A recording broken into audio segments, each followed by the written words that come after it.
Hello everyone, welcome to a new video.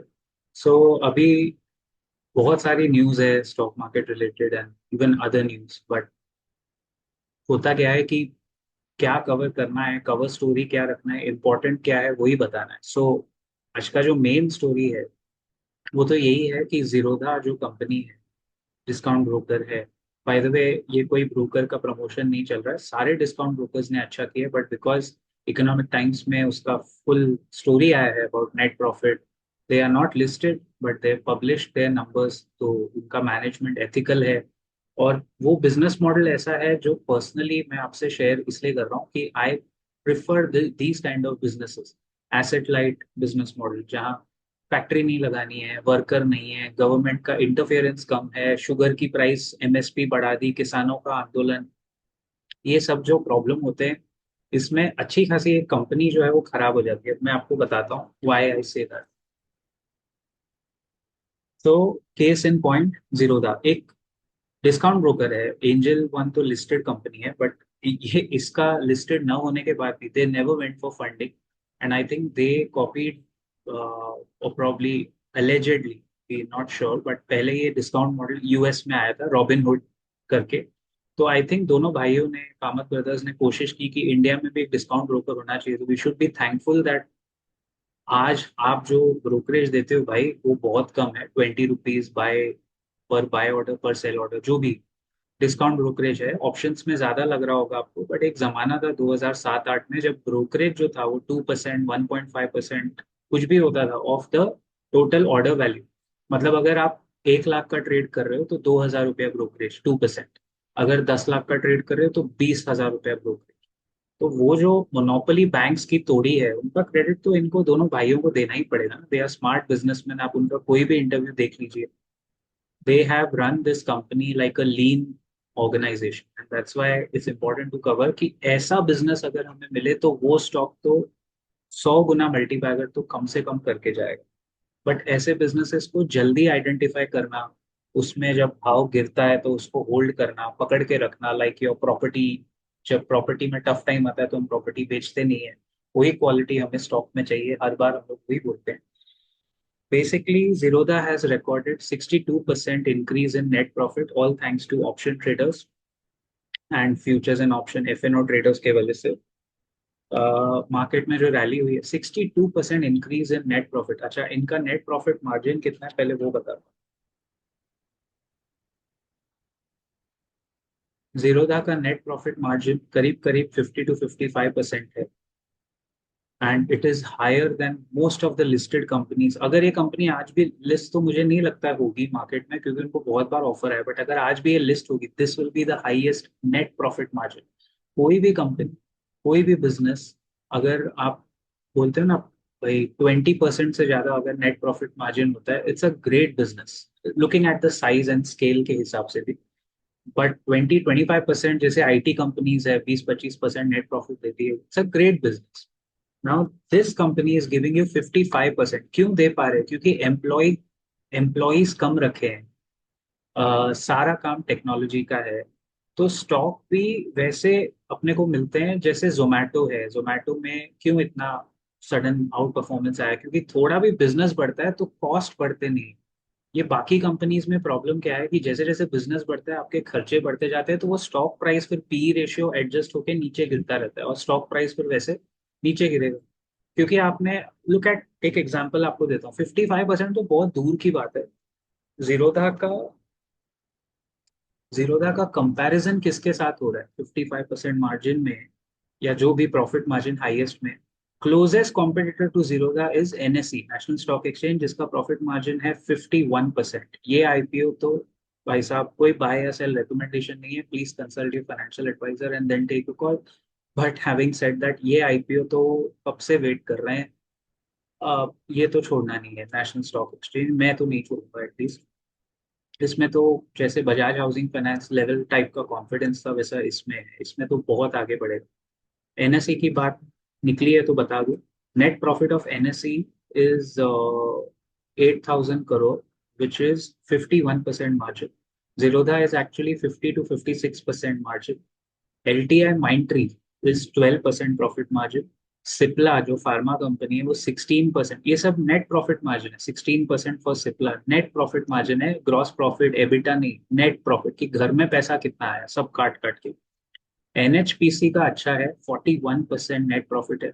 तो जब आप लोग ने बहुत बार मुझसे पूछा है, मैं जब स्टॉक्स चुनता हूँ आई लुक एट, सबसे पहले बिजनेस प्राइवेट है, सरकार पे डिपेंडेंट ना हो, कोई भी सरकार हो इरिस्पेक्टिव ऑफ दैट, सरकारी कीमतों पे। जैसे इथेनॉल वगैरह में क्या है, गवर्नमेंट एक ऑर्डर पास कर दे सारे शुगर स्टॉक नीचे गिर जाते हैं। तो एमएसपी, फार्मर प्रोटेस्ट, गरीब किसान को कुछ नुकसान ना दे। फिर अल्कोहल वाले स्टॉक्स तो नहीं है, ऐसे वाले स्टॉक्स तो नहीं, वो मेरा पर्सनल, मैं आपसे खाली शेयर कर रहा हूँ because lot of people ask की स्टॉक्स को चुनना कैसे अभी। From now on stock selection is going to be extremely important, बहुत जरूरी होने वाला है। तो 50% तो यार बहुत ही अच्छा मार्जिन हो गया, बट अगर हमें 25-30% भी नेट प्रॉफिट मार्जिन मिलता है और कंपनी का बिजनेस एसेट लाइट है, एसेट लाइट मतलब कोई फिजिकल इमूवेबल प्रॉपर्टी नहीं है जिस पे खाली फैक्ट्री लगाओ, वर्कर हायर करो, कॉस्ट बढ़ाए जाओ, वैसा नहीं है। Brokerage business, banking business, IT, IT enabled services, या फिर एनबीएफसी बिजनेस है, या फिर अभी जो सोलार में आएगा, सोलार इनेबलर्स आएंगे बहुत सारे, या ट्रैवल एंड टूरिज्म में भी जो फिनटेक्स घुसेंगे, जो लोन बांटेंगे। अभी आगे जाके आप देखोगे ट्रैवल के लोन बिकेंगे, अब आपको अटपटा लग रहा होगा। जिस देश में 1.5 लाख रुपए का आईफोन लोन पे बिकता है, उसमें 1.5 लाख रुपए का टूरिज्म पैकेज 110% लोन पे बिकेगा साहब। तो वो लोन अब आगे जाके ये सब चीजें आएंगी, तो जो भाई कॉस्ट ऑफ सेल्स जितना कम हो और रेवेन्यू में प्रॉफिट मार्जिन जितना ज्यादा हो, वो ही कंपनी आगे बढ़ने वाली है इवेंचुअली। अब उसको आइडेंटिफाई चाहे आप पहले करो चाहे बाद में करो, यही फर्क है। अब देखो टाटा पावर जैसी कंपनी का net profit margin is 7%।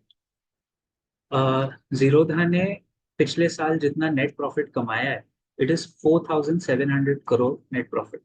Tata power ने, पूरी कंपनी टाटा ग्रुप की इतनी बड़ी मानी जाती है, पूरा पावर लाइन, ट्रांसमिशन लाइन, इतना खर्चा, इतना केपेक्स, इतना डेट, सर के ऊपर कर्जा लेके, चलो अभी वो डेट फ्री हो गए होंगे, I don't track the company, but इतना सब मगजमारी करके टाटा पावर ने नेट प्रॉफिट कितना कमाया, 4,280 रुपीज, 4,280 करोड़ रुपीज, इतना भी कम नहीं।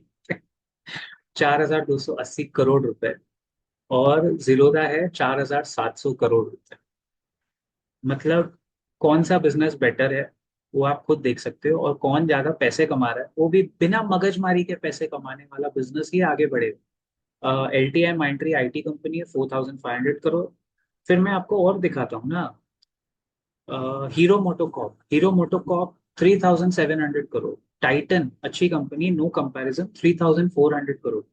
सो the share ease of doing business जिसको हम बोलते हैं, वो हमें देखना है कि कैसे हम एक ऐसा स्टॉक चुने जिसमें कॉस्ट कम है, फिक्स्ड कॉस्ट भी कम है, वेरिएबल कॉस्ट तो ना के बराबर है, डेट फ्री कंपनी है, कंसिस्टेंटली प्रॉफिट मार्जिन बढ़ता जा रहा है, इफ नॉट बढ़ता जा रहा है नेट प्रॉफिट मार्जिन तो स्टेबल है, आरओई 20-20% के ऊपर है for the last 10 years. These are big big winning signals, and उस वजह से ही कोई अच्छी खासी कंपनी आपको अच्छा मुनाफा, यानी स्टॉक प्राइस में भी अप्रिसिएशन दे सकती है। अब क्या ऐसा बिजनेस दोबारा मिलेगा, मैं एंजल वन पे बात नहीं करूंगा because I have not tracked that stock.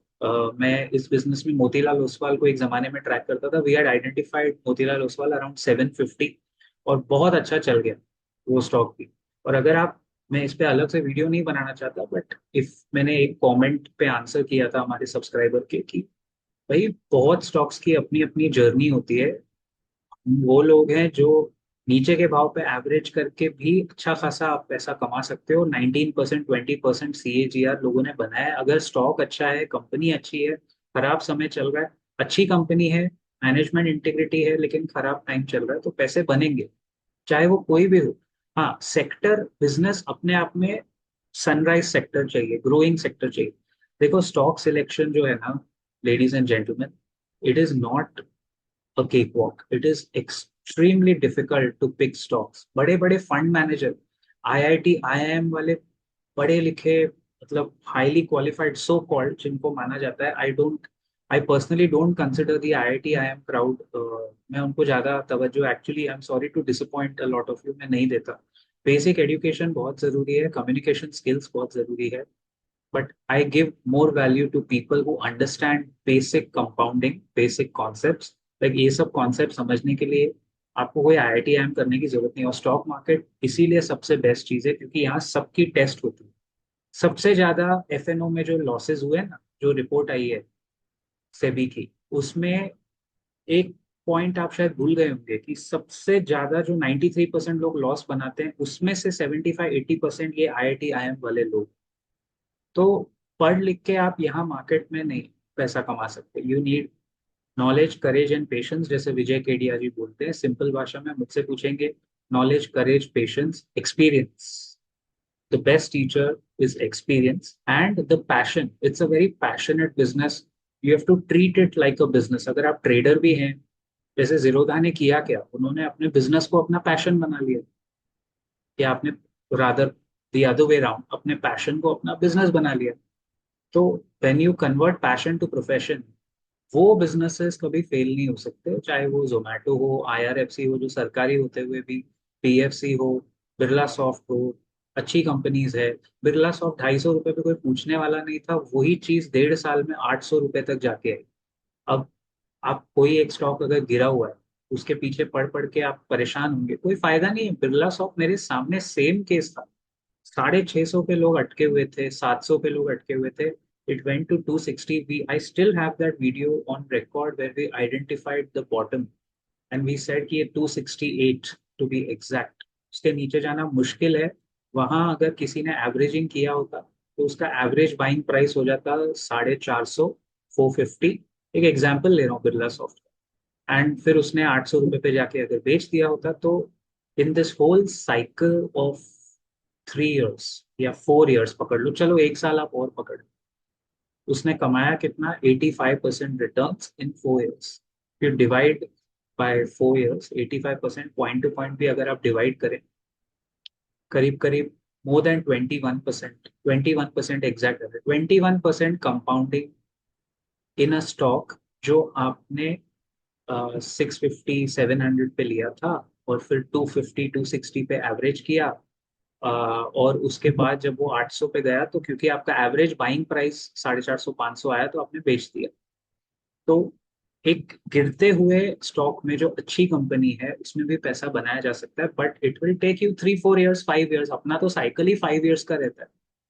भाई हम लोग जब किसी स्टॉक में घुसते हैं, we stay invested for at least 5 years, क्योंकि अपने को वो 5 साल में दिखना चाहिए 2-2.5 गुना होता हुआ अपने बाइंग प्राइस के। तो नीचे के भाव पे एवरेज करते जाइए।